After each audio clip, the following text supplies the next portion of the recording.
Hello and welcome back to another video on the channel. Thanks for joining me. So today I'm going to be filming a couple of different videos, and one of them is starting with this helmet in my hands right now. So this is the RS Prop Masters helmet, the Stunt TK, the Stunt Stormtrooper. It is actually a white ABS kit underneath, but as many of you will probably know, I'm making this into more of a realistic replica, so it will be fully spray painted just like the originals were. So I'm going to change the camera angle in a minute and go through some of the details a bit more up close, but as I say, this is where we're up to so far. Next up would be the gloss coat, the gloss white, and I'll go through that in a moment as well. So I'll pass you over to me, but from the other side of the camera.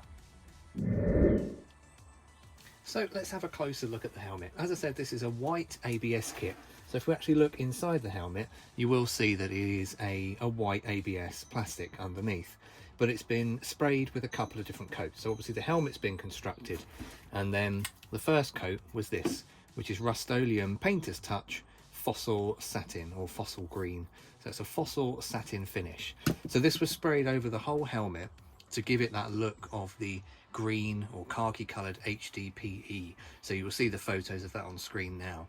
The original helmets, the original stunt helmets, were made of that HDPE or PP plastic. It was a lot more flexible than ABS. So if this were an actual HDPE helmet, then the main helmet here would be a lot more flexible, but obviously this is ABS, so it is a bit tougher. But it's just to try and replicate that look. Now, after the originals were constructed, they would have had the white ears. Again, you'll see that on screen now. The ears, I believe, were ABS, but the helmet, as I say, was that other HDPE or PP plastic. They were then sprayed, we believe, with an oxide red primer. So in this case, I've used Plasticoat metal primer, and that looks a lot darker. You'll see there, the lid looks nothing like the helmet, but as I say, this is oxide red. Now, before I sprayed the oxide red, you might see these little blips in certain parts of the helmet. So there's various bits on here, and that is liquid masking fluid. So again, you'll see the photos now that I put up separately, but there are areas where I've put the liquid masking fluid, various, just all over the helmet based on other screen reference photos that I've seen. Now, once the white primer is sprayed, which is going to be Ford Diamond White, once this is sprayed over the whole helmet and it's fully dried or cured, what you would do then is peel off these bits of liquid mask. Now, because these were applied onto the green finish, when you peel these off, you'll have a white helmet with small areas of the green. So it will look like the green plastic, which obviously this isn't actually green plastic, but it will look like the green plastic is showing through the helmet. You can then scuff this up a little bit with either things like the rubber trim. I tend to use S trim from the brow or from the neck. I use the S trim and give it a bit of a rub so that it looks worn out. You can weather it a bit more as well if you want by using some sort of make it look dirty basically. So all of that can be done after this stage. But as I say, so this is it. The white kit is currently up to the oxide red stage. Next up, we'll be spray painting it with the white gloss. That'll go over the whole helmet. Now, another thing just to touch on here, I mentioned this in the previous video as well, but the alignment of the ears for a Stormtrooper stunt helmet, normally, or I say normally, for a lot of the Stormtrooper stunt helmets and quite a few heroes, the line here of this trap is roughly where the ears would line up.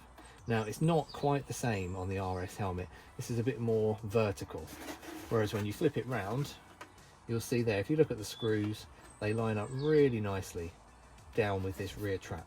And again, that just goes to show you they were all handmade, so there's never one rule for every helmet. You can't say they were all like this, they were all like that. But as I say, if you look at the photos, a vast majority of them, the ears would line up with the rear trap. So that is quite a nice way to build it. But as you'll see with the RS helmet, which as we all know is an original, it was more upright. That's probably to do with how they constructed it. They may have just drilled the holes in a slightly different place. It may be the way that they trimmed the earpiece to sit on. Who knows? But as I say, that's why I've followed that with this example as well. So as I say, there we go. That's the RS helmet. I'll do a little sign off in a second, but that's where we're up to at the moment.